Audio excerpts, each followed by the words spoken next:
Hello everyone, welcome back. तो आज हम इस वीडियो में देखेंगे 10 हैबिट्स जिसकी वजह से आप अपने घर को और किचन को इजीली मेंटेन कर पाएंगे। आई होप ये क्लीनिंग टिप्स आपके लिए बहुत ही यूज़फुल हो गए। तो बिना देरी के हम शुरू करते हैं आज का वीडियो। डेली हम किचन में बर्तन साफ करते हैं तो ये एक चिकनाई पकड़ लेता है जो आप वीडियो में देख ही रहे हैं। इस चिकनाई को हटाने के लिए बहुत ही इजी मेथड है। क्लीनिंग सॉल्यूशन या सोप वगैरह यूज़ करते हैं, जैसे कि मैं सिर्फ यहाँ पे यूज़ करूँगी, जिसकी वजह से ये आसानी से अपनी चिकनाई और ऑयलीनेस छोड़ देगा और इजीली क्लीन हो जाएगा। सिंक को साफ़ करने के बहुत सारे मेथड्स है, लेकिन मेरे लिए ये बहुत ही कन्वीनियंट और इजी मेथड लगती है। कुछ ही मिनटों में आप किचन सिंक को इजीली क्लीन भी कर पाते हैं। अगर आपका सिंक बहुत ही चिकनाई पकड़ लेता है या ज़्यादा ऑयली हो जाता है, डर्टी हो जाता है, तो स्ट्रॉन्ग सॉल्यूशन का यूज़ कीजिए, मतलब अच्छी तरह से वो क्लीन होगा। अगर आप डेली सोप लगा के या सोप सॉल्यूशन लगा के भी इसे क्लीन कर सकते हैं। और लास्ट में मैंने गर्म पानी इसमें डाल दिया है ताकि पाइप में जो भी गंदगी अटक चुकी होगी वो इजीली क्लीन हो जाएगी। और इसकी वजह से आप देखेंगे कि मेरा जो किचन है वो चमचमाने लगा है। अगर आप अपने घर को, स्पेशली अपने लिविंग रूम को बहुत ही सुंदर व ऑर्गेनाइज रखना चाहते हैं तो थोड़े टाइम पीरियड बाद उसकी थीम चेंज करते रहिए। कुशन कवर्स चेंज करिए। सिर्फ कुशन कवर चेंज करते हैं तो पूरे जो लिविंग रूम की थीम चेंज हो जाती है और भी सुंदर और अलगपन दिखने लगता है। तो मैं हफ्ते में एक बार कुशन कवर्स निकालती हूँ और थोड़ा अलग कलर थीम बनाने की कोशिश मेरी रहती है ताकि मेरा जो लिविंग रूम है वो सुंदर दिखे। और ज़्यादा भी फर्नीचर आइटम आपको लिविंग रूम में नहीं रखना चाहिए, नहीं तो प्रॉपर जगह नहीं रहती है, स्पेस नहीं रहती है आपको काम करने में या बैठने उठने में भी। और ये भी मेरी बहुत अच्छी हैबिट है। मेरी तीसरी हैबिट ये है कि मैं हफ्ते में एक दिन जब भी वेजिटेबल वगैरह लाती हूँ, हफ्ते भर के लिए जो लहसुन है उसे छील के रखती हूँ, या अगर आप हरी मिर्च लाते हैं तो उनके डंठल निकाल के रखिए। इससे क्या होता है, जब भी आप खाना बनाने में सुबह शाम हम हरी हो ही जाती है, क्योंकि बहुत ही कम टाइम पीरियड में, अगर आप वर्किंग हो या होम मेकर हो या मेरे जैसे यूट्यूबर भी हो, तो लिमिटेड टाइम में पूरा काम ख़त्म करना होता है। अगर आप इस तरह कोई भी फूड प्रिपरेशन करके रहेंगे तो आपके लिए इजी होगा।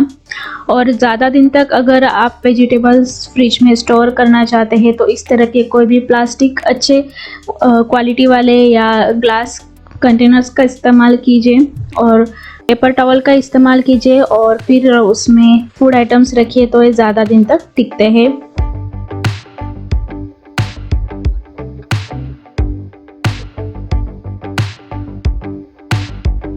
उसी तरह मैं आपको एक टिप यहाँ पे देना चाहूँगी। जो भी आप लिविंग रूम में कोई लैंप लगाते हो या कोई आर्टिफिशियल फ्लावर प्लांट रखते हो या कोई भी बंच वाला फ्लावर रखते हो, तो कई बार ऐसा होता है कि धूल मिट्टी बैठ जाती है और बहुत ही गंदगी भी दिखने लगती है। तो हम रोज़ तो इतना टाइम डस्टिंग के लिए नहीं दे पाते हैं अगर टाइम की कमी है। तो मैं एक हैबिट मेरी जो मैं हमेशा फॉलो करती हूँ वो आपको दिखा रही हूँ कि शू रैक में जो भी कुछ मैं रखती हूँ, जैसे कि आपने पहले देखा कि यहाँ पे मैं लैंप लगाती हूँ, जहाँ पे मैं पानी में इसेंशियल ऑयल डाल के फ्रेगरेंस लैंप लगाती हूँ, उसको थोड़ा सा क्लीन कर लेती हूँ।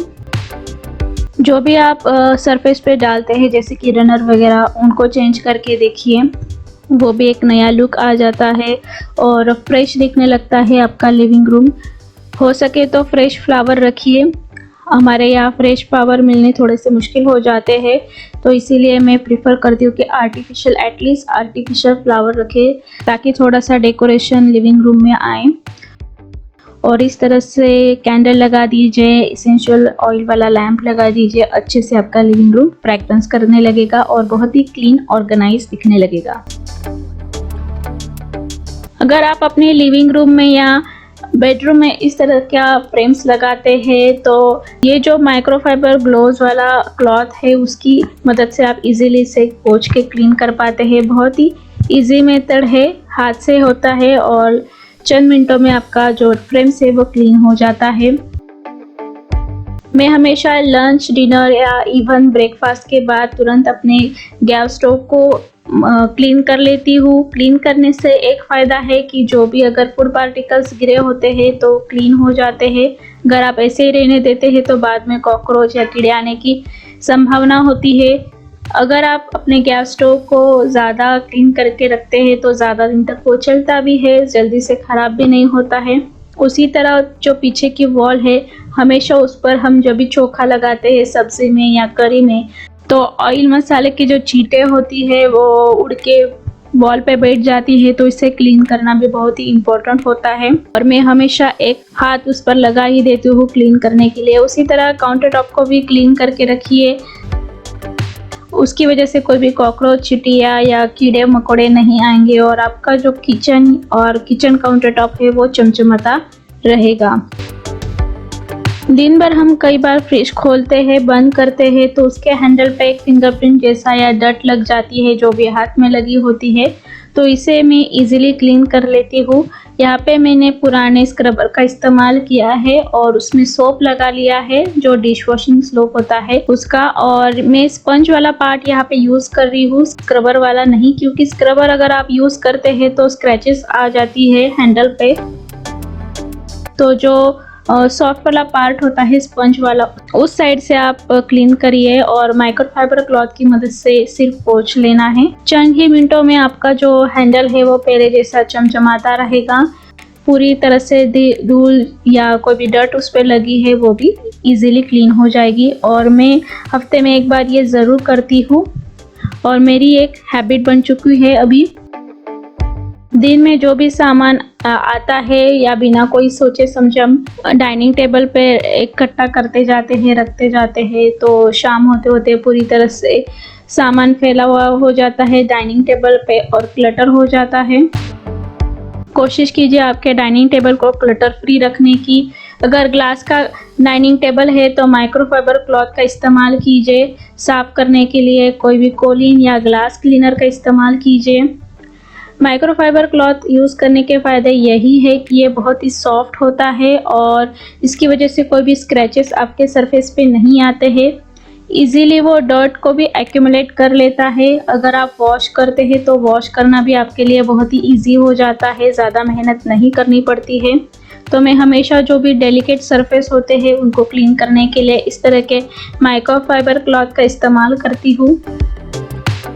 जब भी आप डाइनिंग टेबल क्लीन करते हैं उसी टाइम अपने चेयर पे भी एक हाथ माइक्रोफाइबर क्लॉथ के ज़रिए पोंछ के क्लीन कर लीजिए। बहुत ही इजी है, मुझे तो ये बहुत ही अच्छा लगता है, बहुत ही यूज़फुल आइटम है मेरे लिए। डस्टिंग के लिए तो परफेक्ट आइटम है। और फिर उसके बाद अपने डाइनिंग टेबल को सेट करना होता है ताकि बाद में इसकी वजह से वो थोड़ा सा क्लटर फ्री भी हो जाता है और यूज़ करने के लिए ईजी होता है। जो भी आपके कैबिनेट होते हैं जैसे कि ड्रेसिंग टेबल हो गया या कपड़ों वाला कैबिनेट हो गया, पैंट्री कैबिनेट हो गया, कोशिश कीजिए उसे क्लीन कर रखने की, उसे वेल ऑर्गेनाइज रखने की। अलग अलग ऑर्गेनाइज़र का इस्तेमाल करिए चीज़ों को ऑर्गेनाइज करने के लिए। चीज़ें सॉर्टेड रहती है, इजी मिलती है और कैबिनेट भी अच्छा दिखता है। उसी तरह मैं हमेशा बेडशीट या कुशन कवर उनको वॉश करके धूप में सुखा के अच्छे से फोल्ड कर लेती हूँ और उन्हें बास्केट या ट्रे जैसे ऑर्गेनाइज़र में रखती हूँ। मैं हमेशा इन छोटे छोटे हैबिट्स का इस्तेमाल करती हूँ, ये टिप्स फॉलो करती हूँ, इसीलिए मेरा जो घर है हमेशा नीट, क्लीन, ऑर्गेनाइज रहता है।